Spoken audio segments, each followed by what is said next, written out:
Hi hello viewers, welcome back to my channel.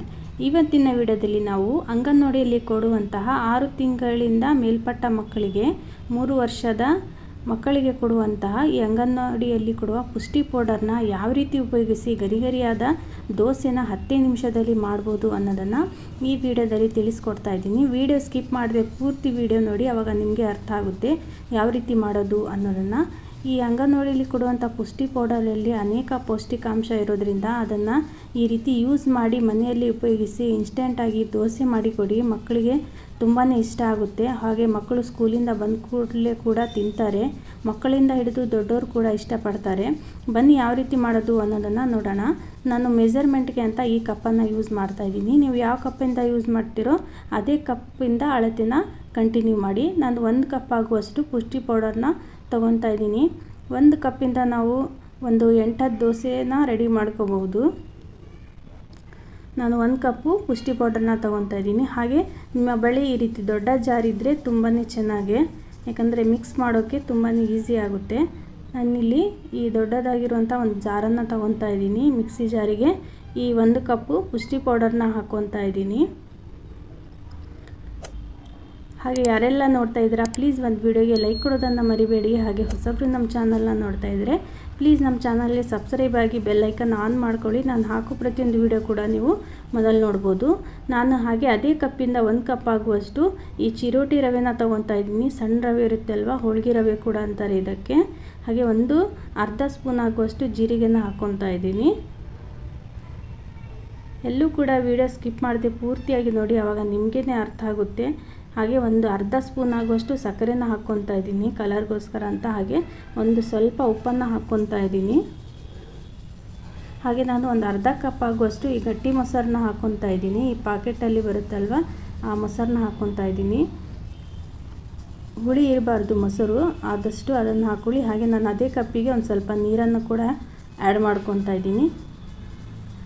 ಆದಷ್ಟು ನಾವು ಈ ದೋಸೆ ಹದಕ್ಕೆ ನಾವು ಈ ಹಿಟ್ಟನ್ನು ರೆಡಿ ಮಾಡ್ಕೋಬೇಕು. ಹಾಗಾಗಿ ಒಂದು ಸ್ವಲ್ಪ ನೀರನ್ನ ಹಾಕಿ ನಾನು ಇದನ್ನು ರುಬ್ಕೊಂಡು ರೆಡಿ ಮಾಡ್ಕೊತಾ ಇದ್ದೀನಿ. ನೋಡಿ ಈ ರೀತಿ ಆಗಿದೆ. ಚೆನ್ನಾಗಿ ಒಂದು 10 ನಿಮಿಷ ಮಿಕ್ಸಿ ಜಾರಿಗೆ ಚೆನ್ನಾಗಿ ಇದನ್ನು ಹಾಕಿದರೆ ಈ ರೀತಿ ಸಾಫ್ಟಾಗಿ ಹಿಟ್ಟು ರೆಡಿಯಾಗುತ್ತೆ. ಇದನ್ನು ನಾನು ಬಟ್ಲಿಗೆ ತಗೊತಾ ಇದ್ದೀನಿ.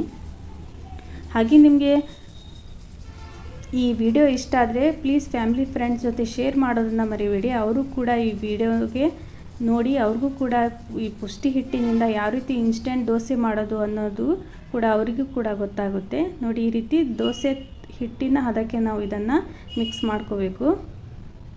ನಾನಿಲ್ಲಿ ಯಾವುದೇ ಥರ ಅಡುಗೆ ಸೋಡಾ ಏನು ಹಾಕ್ತಾ ಇಲ್ಲ. ಹಾಗೆ ಈ ದೋಸೆ ತವೆಗೆ ನಾನು ಒಂದು ಸ್ವಲ್ಪ ಅಡುಗೆ ಎಣ್ಣೆನ ಹಾಕಿ ಚೆನ್ನಾಗಿ ಈ ರೀತಿ ಕ್ಲೀನ್ ಮಾಡ್ಕೊಳ್ಳಿ. ಯಾಕಂದರೆ ದೋಸೆ ಕೆಳಗಡೆ ಸೀದು ಹೋಗಲ್ಲ, ಹಾಗೆ ಅಂಟ್ಕೊಳ್ಳಲ್ಲ ಅಂತ ನಾನು ಇದನ್ನು ಮಾಡ್ತಾಯಿದ್ದೀನಿ. ದೋಸೆ ಕೂಡ ತುಂಬಾ ಚೆನ್ನಾಗಿ ಬರುತ್ತೆ. ಹಾಗೆ ಒಂದು ಸ್ವಲ್ಪ ನೀರು ಕೂಡ ಹಾಕಿ ಈ ರೀತಿ ಚೆನ್ನಾಗಿ ನಿಮ್ಮ ಹತ್ರ ಈ ಟಿಶ್ಯೂ ಪೇಪರ್ ಅಥವಾ ಕಾಟನ್ ಬಟ್ಟೆ ಇದ್ದರೆ ಈ ರೀತಿ ಕ್ಲೀನ್ ಮಾಡ್ಕೊಳ್ಳಿ. ಹಾಗೆ ಈ ರೀತಿ ದೋಸೆ ಹಾಕುವಾಗ ಈ ಸ್ಪೂನ್ನ ಮೇಲಕ್ಕೆ ಎತ್ತದೇ ಈ ರೀತಿ ಹಿಂದೆನೇ ಈ ರೀತಿ ರೌಂಡ್ ಶೇಪ್ ಕೊಟ್ಟರೆ ತುಂಬಾ ಚೆನ್ನಾಗಿ ಗರಿಗರಿಯಾಗಿ ದೋಸೆ ಬರುತ್ತೆ. ಹಾಗೆ ಕೆಲವರಿಗೆ ಗರಿಗರಿಯಾದಂತಹ ದೋಸೆ ಇಷ್ಟ ಆಗಲ್ಲ, ಸಾಫ್ಟ್ ದೋಸೆ ಕೂಡ ಕೆಲವೊಬ್ರು ಇಷ್ಟಪಡ್ತಾರೆ. ನಿಮಗೆ ಆ ವಿಡಿಯೋ ಬೇಕಪ್ಪ ಅಂದರೆ ಕಾಮೆಂಟ್ ಬಾಕ್ಸಲ್ಲಿ ಹಾಕೋದನ್ನು ಮರಿಬೇಡಿ. ಸಾಫ್ಟ್ ದೋಸೆ ರೆಸಿಪಿ ಕೂಡ ನಾನು ಆದಷ್ಟು ಬೇಗ ಮಾಡಿ ಹಾಕ್ತೇನೆ. ನೀವು ನೋಡ್ತೀರಾ ಅಂದರೆ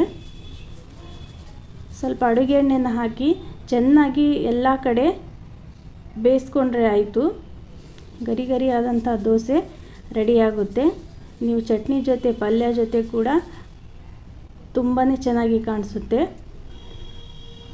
ನಿಮಗೆ ಸಾಫ್ಟ್ ಆದಂತಹ ಇನ್ಸ್ಟೆಂಟ್ ದೋಸೆ ಬೇಕಪ್ಪ ಅಂದರೆ ಪುಷ್ಟಿ ಪೌಡರ್ದು ಕಾಮೆಂಟ್ ಬಾಕ್ಸಲ್ಲಿ ಹಾಕೋದನ್ನು ಮರಿಬೇಡಿ.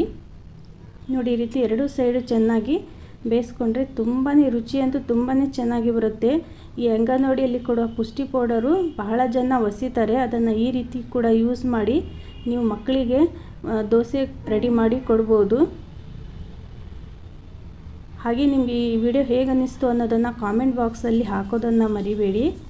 ನಾನು ಮತ್ತೆ ಮುಂದೆ ಹೊಸ ವಿಡಿಯೋದೊಂದಿಗೆ ಭೇಟಿ ಆಗ್ತೇನೆ. ವಿಡಿಯೋ ನೋಡಿದ್ದಕ್ಕಾಗಿ ಎಲ್ಲರಿಗೂ ಧನ್ಯವಾದಗಳು. ಹಾಗೆ ನಿಮ್ಮ ಅನಿಸಿಕೆ ಅಭಿಪ್ರಾಯನ ಕಾಮೆಂಟ್ ಬಾಕ್ಸಲ್ಲಿ ಹಾಕೋದನ್ನು ಮರಿಬೇಡಿ. ಮುಂದೆ ಹೊಸ ವಿಡಿಯೋದೊಂದಿಗೆ ಭೇಟಿ ಆಗ್ತೇನೆ.